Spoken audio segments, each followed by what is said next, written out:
আরে আরে চম্পা, কোথায় তুই? তাড়াতাড়ি এখানে আয়, দেখ আমাদের শুকরের বাচ্চা হবে। আরে ভাইয়া, তুমি তো ঠিকই বলেছো, মনে হচ্ছে শুকরের পেট নড়ছে। আরে ভাইয়া, আমি বরং ডাক্তারকে ডেকে আনি।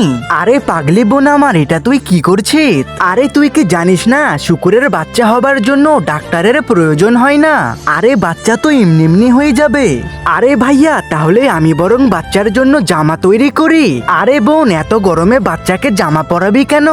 আচ্ছা ঠিক আছে ভাইয়া, তাহলে আমি শুকরের মাইকে ফ্যান লাগিয়ে দিই। আরে বন্ধুরা, ততক্ষণে তোমরা চ্যানেলটিকে সাবস্ক্রাইব করে দাও এবং ভিডিওটিকে একটি লাইক দিয়ে দাও।